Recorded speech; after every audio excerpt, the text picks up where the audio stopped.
भारत बांग्लादेश सीमा पर गोली चली है। बीएसएफ जवानों पर बांग्लादेशी घुसपैठियों ने हमला किया है। बीएसएफ जवानों पर बांग्लादेशी घुसपैठियों ने हमला किया है। धारदार हथियार लेकर भारत में घुसे थे ये बांग्लादेशी। बीएसएफ जवानों पर हमला किया। बॉर्डर पर टेंशन अब बढ़ गई है। पश्चिम बंगाल के दक्षिण दिनाजपुर में हमला हुआ है। भारत बांग्लादेश सीमा पर बीएसएफ जवानों पर यह हमला किया गया। आधी रात कई बांग्लादेशी भारतीय सीमा में घुस आए। बचाव में भारतीय सेना को गोली चलानी पड़ी है और इसके बाद ये तस्वीरें निकलकर सामने आई हैं जिस तरीके से बीएसएफ जवानों पर यह अटैक किया गया है। ऐसे में कई सवाल उठ रहे हैं।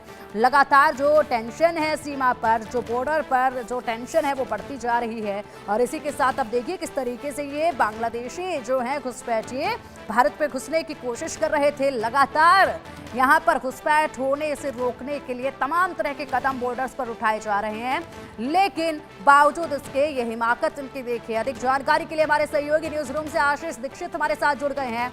आशीष, हिमाकत लगातार इन बांग्लादेशी घुसपैठियों की बढ़ती जा रही है। एक के बाद एक सरकार की तरफ से जिस तरीके से जवानों की तरफ से कदम उठाए जा रहे हैं बॉर्डर पर कि यहाँ पर कोई अवैध घुसपैठ ना हो पाए, उसी तरीके से इनके कदम भी आगे बढ़ते जा रहे हैं। देखिए किस तरीके से ये अवैध लोग जो हैं बांग्लादेशी बढ़ते हैं आगे और ऐसे में जवानों पर हमला भी करने की इन्होंने कोशिश की। देखिए, बांग्लादेश में घुसपैठ की सबसे बड़ी वजह यह है कि तारबंदी कई जगह न होना। 4000 किलोमीटर का बॉर्डर है भारत बांग्लादेश के बीच में, जिसमें 3200 किलोमीटर के आसपास का जो है वहां बाढ़ लगा हुआ है। 170 किलोमीटर में बाढ़ लगाना मुमकिन ही नहीं, नामुमकिन समझ लीजिए, क्योंकि कहीं पानी है, कहीं नदी है, कहीं खाई है। इसी का फायदा उठाते हैं ये अवैध घुसपैठिए। और सबसे इंपॉर्टेंट बात यह है कि जो दिनाजपुर, दक्षिणी दिनाजपुर में घुसपैठ की कोशिश की है वो इसलिए कोशिश की है क्योंकि बांग्लादेश जो पश्चिम बंगाल का ऊपर का हिस्सा जो है वो बहुत पतला सा है, जिससे बांग्लादेशी घुसपैठी आए पश्चिम बंगाल में और फट से वह पूर्णिया में आ गए या बिहार में आ गए। यानी कि 2 बार बॉर्डर क्रॉस करके झट से वो बिहार में आ गए, वो बिहार से पूरे देश में फैल गए। ये जो मॉडल अपनाया है घुसपैठियों ने बहुत ही खतरनाक है। तो मैं घटना की बात आपको बताता हूँ। आज सुबह तड़के की बात ये है कि तस्करी के चलते, क्योंकि आपको पता है कि यहाँ से गाय तस्करी होती है और बांग्लादेश से यहाँ पर हिल्सा फिश जो हिल्सा फिश है वो बहुत स्वादिष्ट होती है, वो पद्मा रिवर में ही पाई जाती है। तो वहां से तस्करी होती है हिल्सा फिश जो बहुत ही स्वादिष्ट होती है और पश्चिम बंगाल में बड़े चाव से खाई जाती है। और जो पद्मा नदी है उसमें खासतौर पे ये फिश मिलती है, तो वो वहां से तस्करी होती है और इधर से होती है गाय की तस्करी, बांग्लादेश को की जाती है। तो ये जो तस्कर है ये घुसपैठ की कोशिश कर रहे थे, जिसका बीएसएफ ने विरोध किया। पहले हाथापाई हुई, लेकिन उसके बाद धारदार हथियारों से कई सारे अवैध बांग्लादेशियों को बुला लिया जाता है और आपस में मार होने लगती है।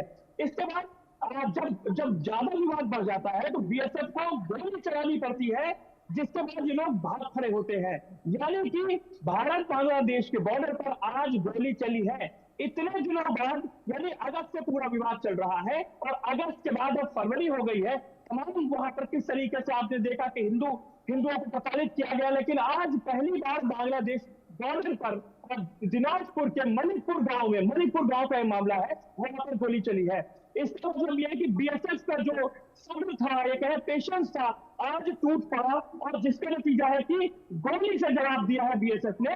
और इसके बाद बांग्लादेशी कुछ भाग गए, लेकिन बीएसएफ की तारीफ करनी पड़ेगी कि जवान तो हमारा घायल हुआ, लेकिन जो बांग्लादेशी घायल हुआ था अवैध घुसपैठिया, उसको भी अस्पताल में भर्ती कराया है। क्योंकि सामने जब तोड़ता कोई देखता है बीएसएफ के जवान, उन्होंने देखा तो उन्होंने उसको भी अस्पताल में भर्ती कराया। तो कुल मिलाकर अगर देखें तो मेन मुद्दा जो है वो तारबंदी का ना होना है और जो प्रोसेस चल रहा है तारबंदी का उसमें भी अड़चने आ रही, क्योंकि बांग्लादेश कई जगह कह रहा है कि ये हमारी जमीन है, भारत कह रहा है हमारी जमीन है। तो 3200 किलोमीटर के इलाके में तारबंदी हो चुकी है, लेकिन अभी भी 170 किलोमीटर का इलाका है जिसका बांग्लादेशी घुसपैठ ये फायदा उठाते हैं। और खास तौर पर वो इलाका जो मालदा है, दक्षिण दिनाजपुर है, क्योंकि इस इलाके से बांग्लादेशी आते हैं और खत से, यानी कि बहुत पतला इलाका बांग्लादेश पश्चिम बंगाल का है और वहां से बिहार में इंटर हो जाते हैं। और बिहार में आने के बाद जानते हैं कि बांग्लादेशी घुसपैठियों को पश्चिम बंगाल पुलिस तलाशी की, बिहार पुलिस तलाशी की, कैसे ट्रैकिंग होगी? उसके बाद तो पता ही है कि बांग्लादेशी किस तरीके से उनका मॉड्यूल चल रहा है, कैसे वो दिल्ली आते हैं, महाराष्ट्र जाते हैं, तमाम जगह वो देश में फैल जाते हैं। ये है तरीका। और बिल्कुल सबसे इम्पोर्टेंट ये है कि आज वाकई में बीएसएफ का बांध टूटा और बीएसएफ को गोली चलानी पड़ी है। बिल्कुल कश्मीर बिल्कुल दिमाग टूट गया। आशीष, बिल्कुल बीएसएफ को गोली चलानी पड़ी है जवानों को यहाँ पर इन को भगाने के लिए, तितर बितर करने के लिए या फिर कहीं ढेर करने के लिए। लेकिन अगर बात की जाए तो देखिए ये जिस तरीके से पहुंचे थे घुसपैठिए यहाँ पर, जिस तरीके से तस्कर यहाँ पहुंचे, इनके पास कटर था, जो नुकीले तार बॉर्डर पर लगे हुए हैं, उन नुकीले तारों को उस कटर से काटा गया। हाथ में तेज धारदार हथियार ये लेकर पहुंचे थे, काफी खूंखार तरीके से ये पहुंचे हैं यहाँ पर। और ऐसे में किस तरीके से खुलेआम, क्योंकि इन्हें पता है कि हालात फिलहाल कैसे चल रहे हैं, ऐसे में इनको मौका मिला और ऐसे में इन हालातों को और भी ज्यादा बदतर करने की इनकी कोशिश नजर आई है। इसके बाद क्या और सीमा पर, बॉर्डर्स पर कदम उठाए जाने चाहिए आशीष, क्योंकि अब जो स्थिति है वो कहीं ना कहीं गंभीर होती जा रही है। देखिए, केंद्रीय गृह राज्य मंत्री नित्यानंद राय जी ने साफ साफ सदन पर रखा है, बताया है कि 4000 किलोमीटर का बॉर्डर है भारत बांग्लादेश के बीच में।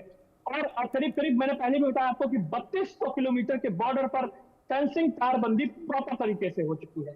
800 किलोमीटर अभी भी बाकी है, लेकिन उस 800 किलोमीटर पर 170 किलोमीटर के एरिया जो है वहां कहीं नदी है।